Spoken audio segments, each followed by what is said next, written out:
오늘 우리에게 주신 하나님의 말씀은 창세기 37장 1절에서 11절 말씀입니다. 창세기 37장 1절에서 11절 말씀입니다.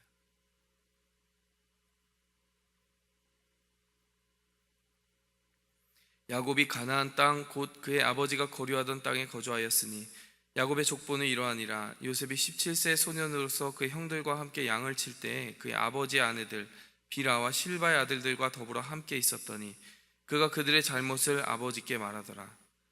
요셉은 노년에 얻은 아들이므로 이스라엘이 여러 아들들보다 그를 더 사랑함으로 그를 위하여 채색옷을 지었더니 그의 형들이 아버지가 형들보다 그를 더 사랑함을 보고 그를 미워하여 그에게 편안하게 말할 수 없었더라.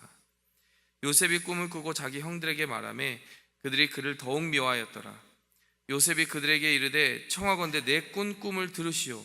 우리가 밭에서 곡식단을 묶더니 내 단은 일어서고 당신들의 단은 내 단을 둘러서서 절하더이다. 그의 형들이 그에게 이르되 내가 참으로 우리의 왕이 되겠느냐, 참으로 우리를 다스리게 되겠느냐 하고 그의 꿈과 그의 말로 말미암아 그를 더욱 미워하더니 요셉이 다시 꿈을 꾸고 그의 형들에게 말하여 이르되 내가 또 꿈을 꾼즉 해와 달과 열한 별이 내게 절하더이다 하니라. 그가 그의 꿈을 아버지와 형들에게 말하며 아버지가 그를 꾸짖고 그에게 이르되 내가 꾼 꿈이 무엇이냐, 나와 내 어머니와 내 형들이 참으로 가서 땅에 엎드려 내게 절하겠느냐.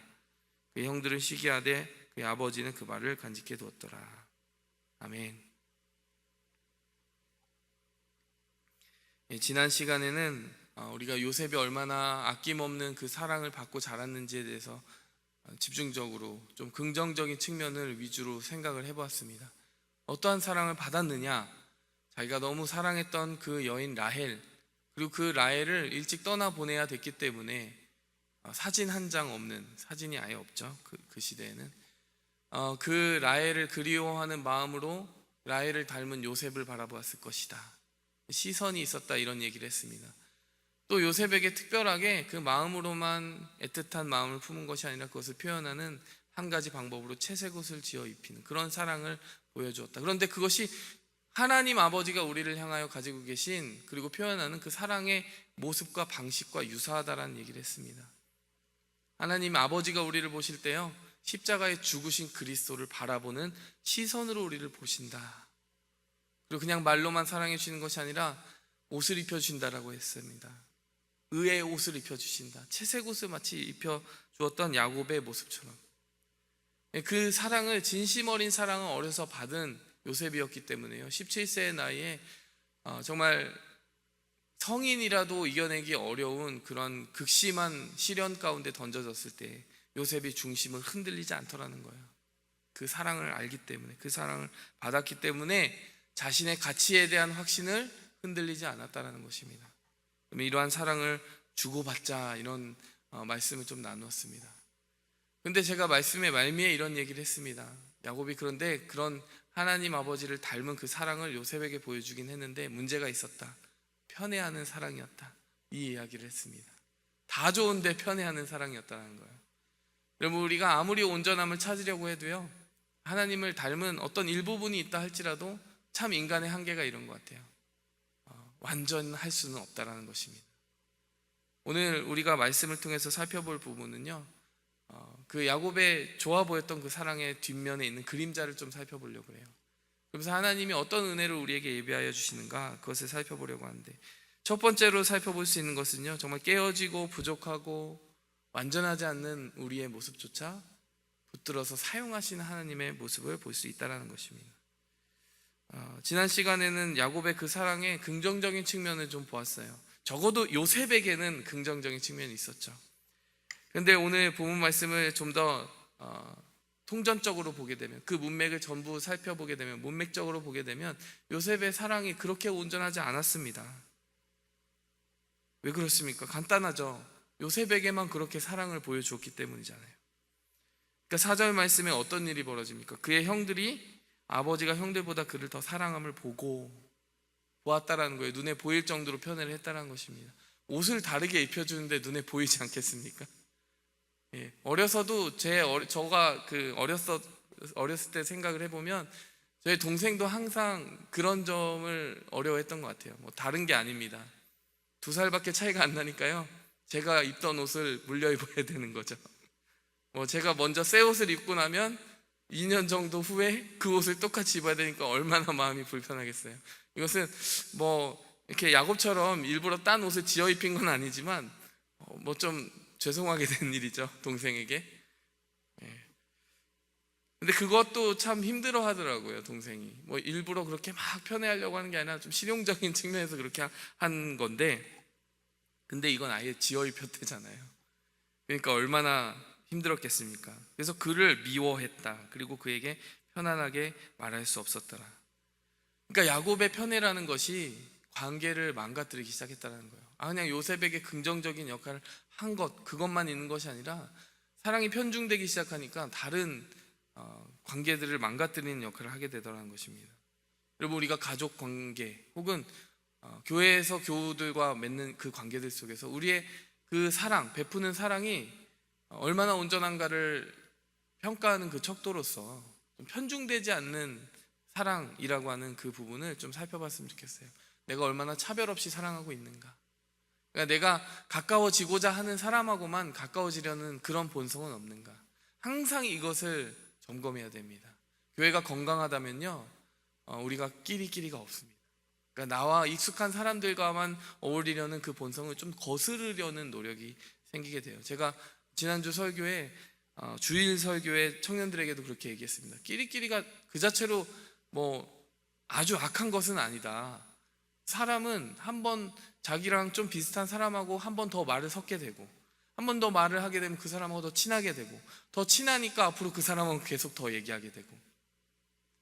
그러니까 어떻게 보면 어울리는 사람하고 어울리는 건 우리의 지극히 당연한 본성이라고 생각이 든다는 거죠.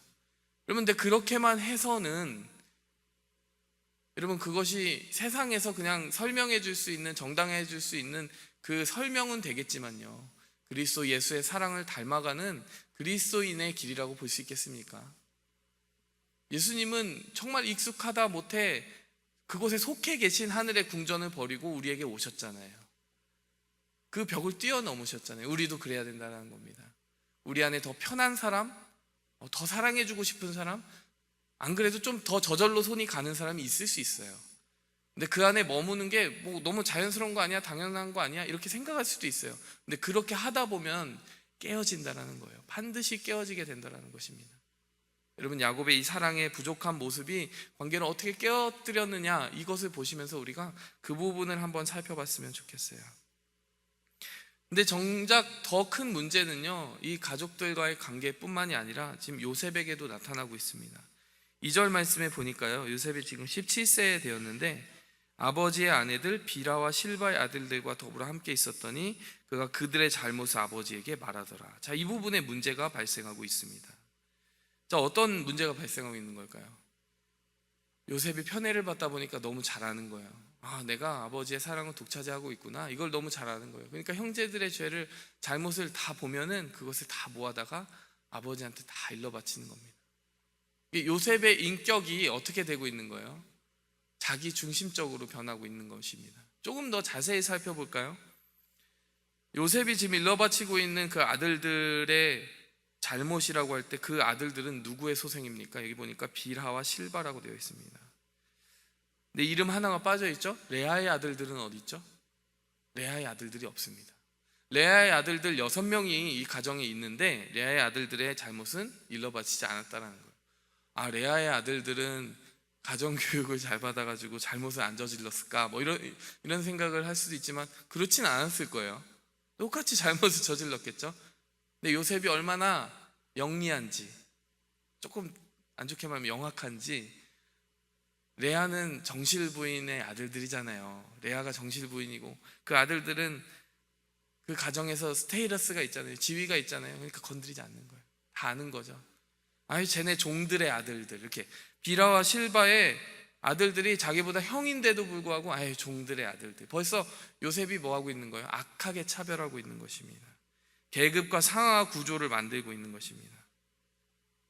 이러다 보니까 이런 요셉의 마음이 어떤 상태로 변해가게 됩니까? 교만한 마음으로 변해가게 돼요. 나보다 누가 더 낮은 위치에 있는지를 판단하게 되고, 더 큰 특권을 누리는 것, 그 편애를 받는 것을 너무나 자랑스럽게 당연한 일로 여기기 시작했다라는 것입니다. 여러분, 요셉이 이대로 이 모습 그대로 쓰임 받을 수 있겠어요? 사실 요셉이 이 모습 이대로는 절대로 쓰임 받을 수가 없습니다. 6절 말씀에 보니까요, 그 요셉의 미숙한 모습을 보여주는 또 한 가지 장면이 나옵니다. 무엇입니까?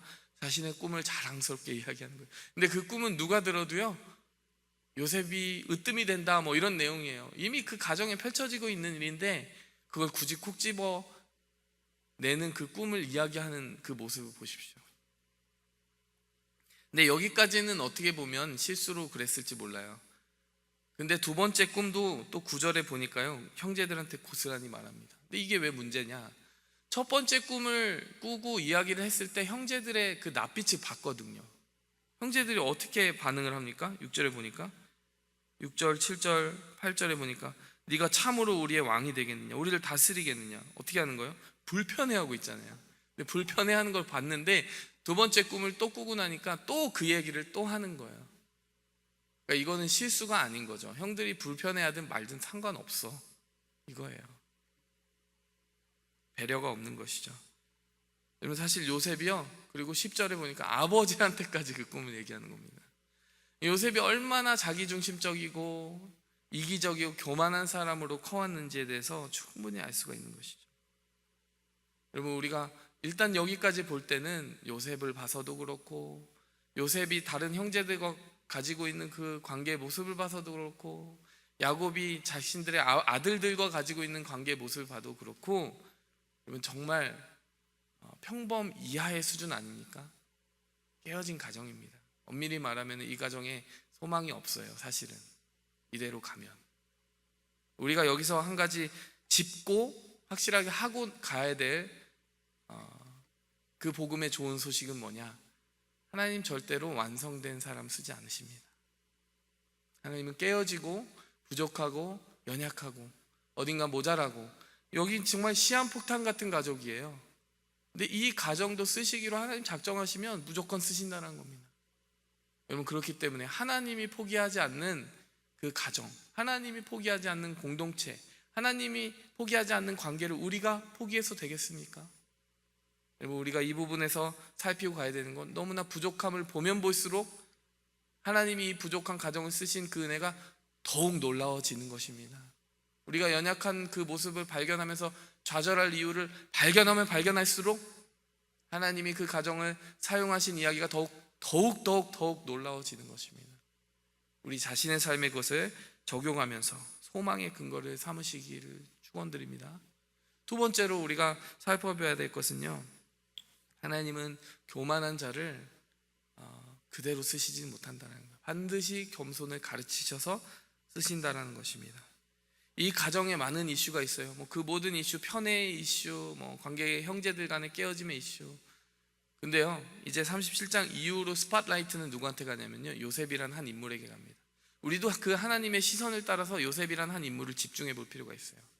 하나님이 요셉이라는 사람을 쓰시기 위해서 불같은 시험을 주시는데요, 요셉의 삶에서 다루시고자 하는 그 첫 번째 가장 큰 이슈 중에 하나가 뭐였을까요? 바로 앞서 우리가 살펴보았던 교만의 이슈입니다.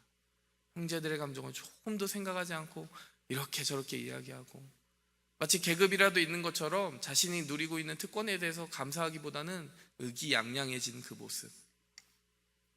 근데 그 교만한 모습을 가지고서는 하나님이 절대로 요셉을 그대로 그 자리에 쓰실 수가 없다는 거예요. 왜 그럴까요?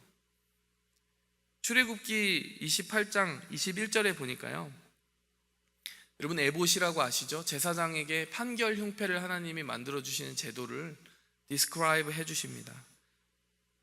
보석 12개를 물려서 옷을 만들어서 입히라는 거예요, 제사장에게. 근데 그 옷에는 어떤 보석들이 쓰이느냐? 홍보석, 황옥, 녹주옥, 석류석, 남보석, 홍만호, 호박, 백만호, 자수정, 녹보석, 호만호, 벽옥, 그리고 그것에 다 금태의 물리라고 하는 거예요.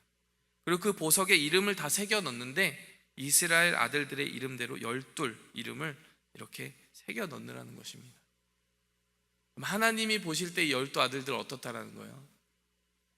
모두 다 금태 안에 들어가 있어요. 너무나 소중한 보석 같은 아들들이라는 거예요. 요셉의 눈에는 어떨까요? 쟤네는 비라와 실바의 아들들은 좀 더 덜한 존재. 여기 요셉한테 만들라고 했으면 어떻게 만들었을까요? 걔네는 저기 따로 떨어뜨려가지고 등 뒤에다가 여기 나머지 8개는 여기다 붙이고 등 뒤에다가 4개 붙이고 뭐 이럴 것 같지 않아요? 여러분, 하나님 보실 때 어때요? 너무 어리석다라는 거예요. 내가 너희를 구분 없이 차별 없이 온전하고 존귀하게 그렇게 사랑하고 있는데, 요셉아, 너도 그렇게 바라봐 줘야 되지 않겠니? 여러분, 궁극적으로 요셉에게 맡겨준 사명은 무엇입니까? 75명 그 모든 가족들을 다 이끌고 이집트로 가야 돼요.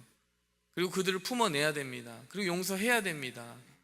여러분, 그 사명을 이루자면요, 지금 이 모습 가지고 안 되는 거예요. 그 12 아들들을 차별 없이 사랑하시는 하나님의 시선을 가지고 자신의 사명이 이 사명이었구나, 하나님의 백성, 하나님의 12지파를 이룰 이 존귀한 하나님의 사람들을 내가 섬기기 위해 부름받았구나, 낮은 자리에 나아가는 그 모습을 배우지 않고서는 요셉이 절대로 쓰임받을 수 없었다는 것입니다. 정말 좋은 소식은요, 하나님 요셉을 포기하지 않고 이 모습 그대로, 미숙한 모습 그대로 두지 않고 정말 불같은 시험을 거쳐서라도 하나님이 쓰시려는 그 용도와 목적에 맞게 성품을 빚어 가신다는 것입니다. 하나님 집요하게 만들어 가신다는 것입니다.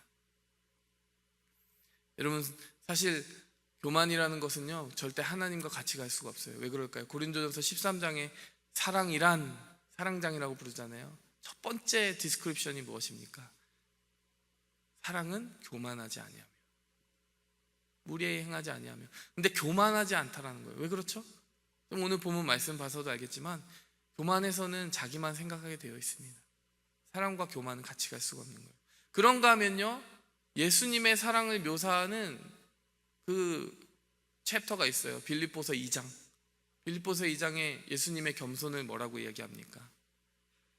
그는 본체 본래 하나님의 본체시나 하나님과 동등됨을 취할 것으로 여기지 않고 종의 형체를 가져 우리들과 함께 계셨다라고 얘기합니다.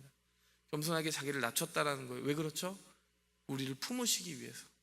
여러분, 사랑은 반드시 겸손과 같이 갑니다. 왜 그렇습니까? 품어야 되기 때문에, 세워야 되기 때문에, 그리고 설 자리를 마련해 줘야 되기 때문에 그렇습니다. 하나님은요, 12 아들들을 다 바라보시면서 설 자리를 보고 계셨어요. 얘는 어떤 땅을 차지하게 하고 이 친구는 어떤 사명을 감당하게 하고 하나님의 머릿속에 다 있다라는 거예요. 근데 하나님이 요셉을 쓰시려니까 요셉도 그 겸손, 설 자리를 주는 사랑, 설 자리를 주는 겸손, 이거 가져야 된다. 요셉을 향하여 그 마음 주기 원하셨던 거예요. 그 이후의 고난이 그 겸손을 만들어 가시는 과정이었다는 것입니다. 여러분, 말씀을 맺겠습니다. 하나님은요, 우리 부족하다고 쓰지 못하시는 분 아니에요. 연약하다고, 준비되지 못했다고, 성품적으로 연글지 못했다고 쓰지 못하시는 분 아닙니다. 쓰시려고 하면 누구든 쓰실 수 있습니다. 그런데 우리가 기억해야 되는 것은요, 하나님이 쓰시려고 작정한 그 사람은요, 그 모습 그대로 방치하지 않는다는 거예요. 하나님은 반드시 교만한 성품을 사랑의 성품으로, 겸손의 성품으로 바꾸어서 하나님의 큰 그림을 같이 이해하고 같은 세임 페이지에서 갈 수 있는 그 성품으로 만들어 가신다는 것입니다. 오늘 이 말씀 기억하시면서요, 내가 어디에 있는가? 하나님은 오늘 내 삶 속에 무엇을 이루기 원하시는가? 내 주변에 내가 그렇게 금태 안에 품고 가야 되는 내 지체와 동역자들은 누구인가? 이것을 생각하면서 중보의 문을 활짝 여시기 바랍니다.